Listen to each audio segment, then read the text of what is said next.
Tu fais un truc, un énorme barouf, tu dis que tu vas faire quelque chose, 6 mois après, tu le fais pas. Le truc, en fait, c'est qu'on l'a fait de manière très publique. Et donc, je comprends les tomates, je les accepte, j'assume. Les gens se disent, s'il va en bourse, c'est parce qu'il n'a pas réussi à lever auprès de professionnels et donc il va sur le retail. J'assume cette forme d'échec. Personne n'a pris de bouillon. Il n'y a pas de victime. Tu vois, seule victime, c'est...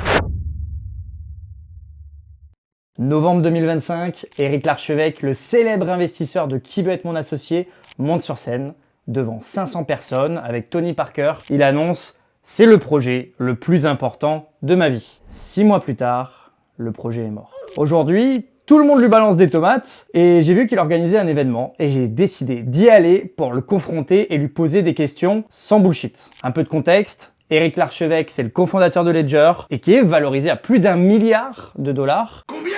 Mais c'est également le cofondateur de CoinHouse, également valorisé à plus de 100 millions, et c'est un ancien joueur de poker professionnel. Bref, le mec, c'est pas un guignol, quand il parle, tu t'assois et t'écoutes. Donc son grand projet, TBSO, c'était pas juste acheter du Bitcoin, mais bâtir une société en réseau autour de la souveraineté financière. Au centre, une machine cotée en bourse, en rachetant Tie-in, une coquille vide, pour à peu près 1 million, The Bitcoin Society est née. Ou TBSO pour les intimes. Le rôle, c'était d'acheter du Bitcoin, lever des fonds. Acheter du Bitcoin, lever des fonds, en espérant qu'un jour le Bitcoin continue de monter, et ça pour peser face au système. Mais TBSO, c'est également un club d'investissement, Invest, NVST, et un club d'entrepreneurs qui t'aide à développer ton entreprise, le Scale Club. Mais c'est quoi la réalité concrète derrière les annonces ? Est-ce que c'est un échec ? Il est en train de lever des fonds auprès des particuliers. Combien ça vaut vraiment ? Aujourd'hui, il y a un pivot qui a été annoncé dans une petite salle de journalistes, on était plus devant 500 personnes. Et ben ça tombe bien, ce week-end, c'était l'événement du Scale Club avec son directeur,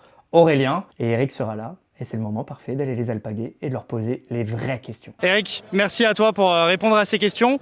Le but, alors je le dis, on se connaît, on s'est déjà vu, on avait fait une émission ensemble, Crypto Daily, une avec Cube3. Ouais. Donc tu me connais, c'est no bullshit. En tant qu'entrepreneur, je me dis, c'est des mecs qui ont fait 99% plus que quasiment tout le monde ont pris cette décision. Nous, de notre trou de serrure, qu'est-ce qu'il y a de l'autre côté de la porte ? Donc pour redonner le contexte, l'année dernière, on a lancé un projet qui était The Bitcoin Society. En novembre 2025, j'ai fait une keynote pour annoncer en grande pompe que je lançais une Bitcoin Treasury Company avec tout un projet qui avait été du reste réceptionné par le CTFR plutôt moyennement. Mais bon, pas de problème. Le principe d'une Bitcoin Treasury Company, c'est de lever des fonds sur les marchés de capitaux de manière éternelle pour acheter tout le temps du Bitcoin. D'accord ? Donc ça veut dire qu'il faut être capable de lever des fonds. Or, on s'est aperçu en janvier, février que les investisseurs institutionnels ne répondaient pas présents en Europe, que c'était même très compliqué en Asie, aux États-Unis.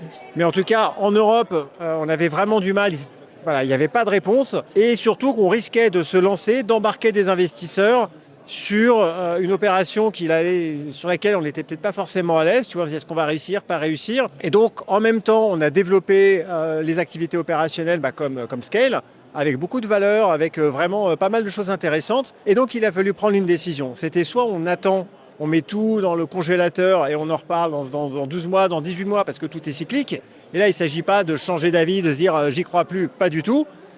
Soit de se dire finalement, on continue notre aventure boursière, parce que il faut y aller et on y va sur nos outils opérationnels. Et c'est donc la décision que j'ai prise. Ensuite, on a lancé ça. Lorsque on avait fait des communiqués de presse, on avait parlé en avril, et c'était resté inaperçu. Et en fait, quand on a fait la levée de fonds là en ce moment et qu'on a expliqué la nouvelle stratégie, là c'est là où tout le monde a découvert un petit peu ce pivot et qu'il y a eu des tomates, parce que je comprends, c'est normal. Tu fais un truc, un énorme barouf, tu dis que tu vas faire quelque chose, 6 mois après tu le fais pas, c'est normal. Tu vois, moi je comprends qu'on me balance des tomates. Maintenant, le ridicule ne tue pas. Je pense que j'ai pris une décision d'entrepreneur qui est tout à fait pragmatique, qui crée de la valeur. Maintenant, notre objectif, c'est de développer donc TBSO. Avant, c'était The Bitcoin Society, on l'a raccourci en TBSO, autour des outils pour les entrepreneurs, les investisseurs. Voilà. Et donc, c'est une nouvelle aventure boursière qui se fera sans la Bitcoin Treasury Company. Et maintenant, que le marché me juge, on va donner le maximum pour créer de la valeur et écrire une belle histoire boursière. Et puis, je suis un entrepreneur. Des fois, on fait des trucs, on fait des pivots. Là, le truc, en fait, c'est qu'on l'a fait de manière très publique. Et donc, je comprends les tomates, je les accepte, j'assume. À 5 ans, c'est d'avoir fédéré un réseau d'entrepreneurs suffisamment grand pour peser. Ah ouais, il y a le match de foot à côté là. Pour peser en fait et que les entrepreneurs nous identifient comme l'écosystème qu'il faut rejoindre pour scaler sa boîte. Et scaler sa boîte, ça ne veut pas forcément dire faire une licorne et aller chercher le milliard. Tu vois, il y a des entrepreneurs ici qui sont par exemple indépendants, mais ils vont scaler à leur propre échelle. Des commerçants, ils vont le faire aussi à leur propre échelle, les industriels, etc.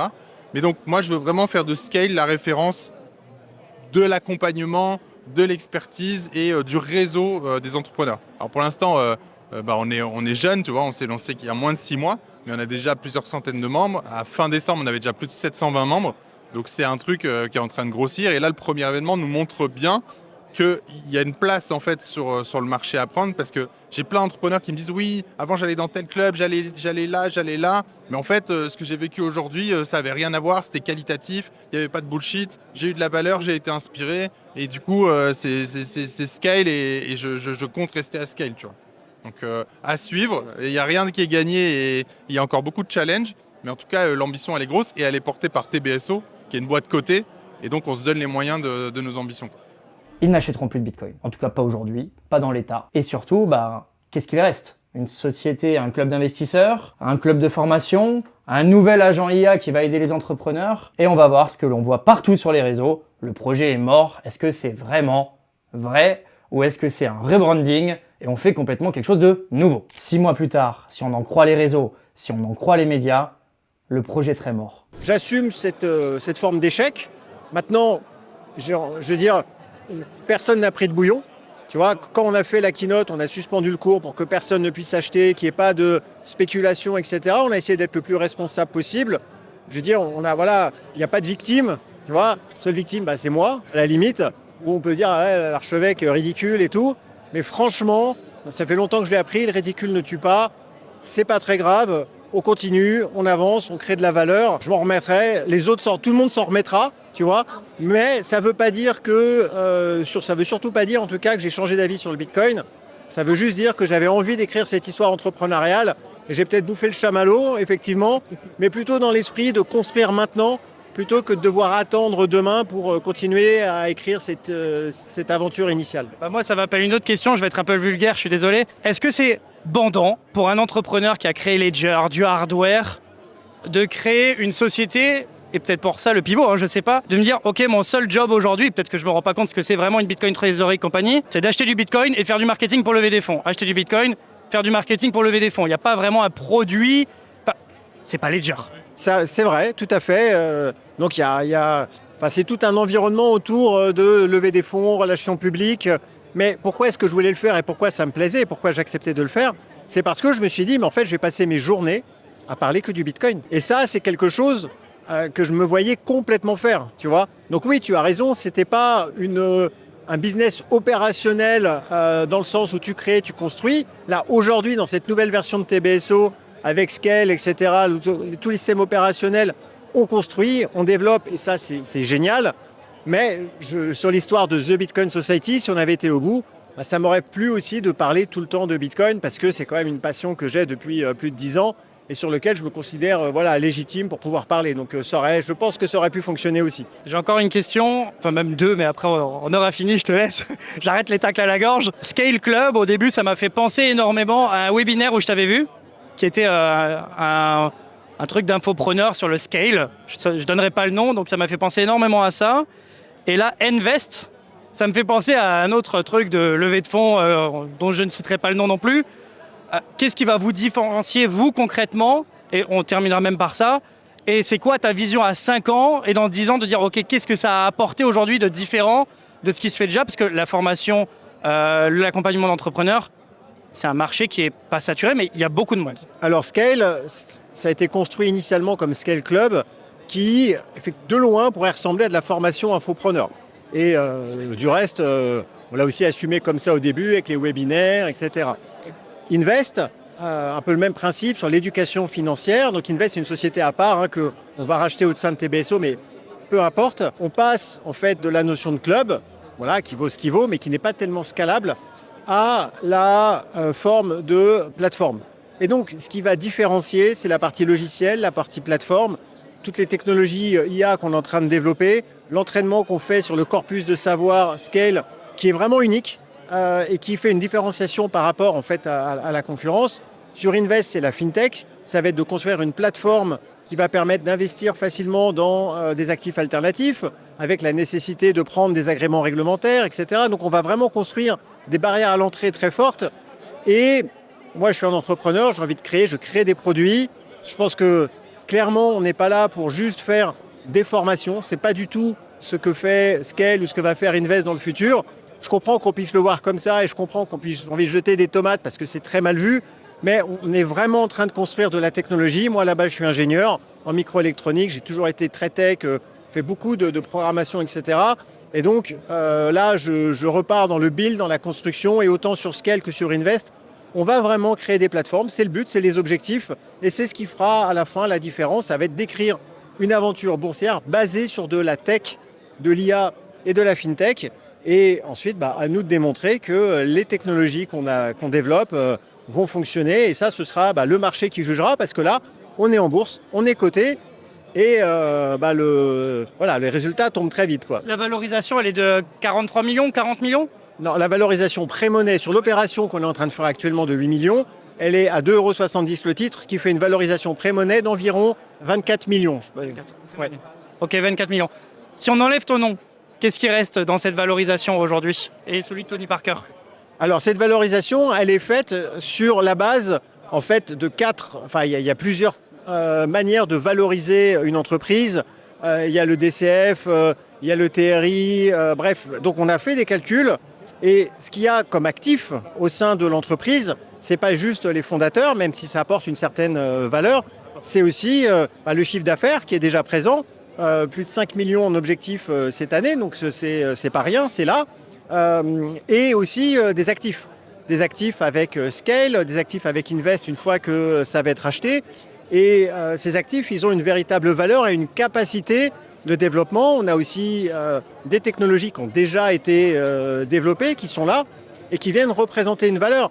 Et je te dirais même que, à la limite, si j'étais sur les marchés privés, c'est-à-dire que si on avait oublié toutes ces histoires boursières, etc., et qu'on serait allé lever des capitaux sur un play IA et FinTech basé sur mon nom et celui de Tony, c'est pas 24 millions la pré-monnaie. Ça aurait été 50, ça aurait été 70 et on aurait pu lever beaucoup plus. Le fait de lever en bourse, les gens se disent, s'il va en bourse, c'est parce qu'il n'a pas réussi à lever auprès de professionnels et donc il va sur le retail. Mais en fait, non, ça ne marche pas comme ça. On a fait ce choix de faire une aventure boursière et d'aller chercher des investisseurs professionnels et aussi particuliers parce que c'était le choix. C'était moi, l'objectif que j'ai de construire une aventure boursière. Mais si on n'avait pas fait ça, on serait allé sur les circuits classiques. Et là, pour le coup, vraiment, avec mon nom et toute l'expérience que j'ai, j'aurais pu convaincre des fonds d'investissement de mettre 5, 10, 20 millions, tu vois. C'était tout à fait possible. Surtout si moi, à titre personnel, je mets 5 millions. Après, c'est automatique. Bon, alors, on en pense quoi? Moi, honnêtement, je suis déjà satisfait. Merci à Eric, merci à Aurélien d'avoir répondu. C'était pas prévu, je les ai alpagués à la fin, ils étaient vraiment pas obligés de répondre, ils étaient dans le rush. Je pense qu'ils ont répondu honnêtement, mais le plus important, c'est pas mon avis, c'est le vôtre. Si ça vous a plu, et si c'est le cas, c'est super important, abonnez-vous, mettez un like, c'est la première vidéo de ma chaîne. Je ferai d'autres vidéos régulièrement. D'ailleurs, ça me fait penser à une anecdote. Moi aussi, dans ma carrière d'entrepreneur, j'ai fait beaucoup d'erreurs. Une des pires, c'était de perdre plus d'1 million d'euros, 100% de la trésorerie. Et ça fera sûrement l'objet d'une vidéo très bientôt. Encore une fois, merci à tous, à la prochaine. Et toi, je t'ai vu, tu t'es pas abonné, t'as pas liké, alors tu le fais maintenant, s'il te plaît.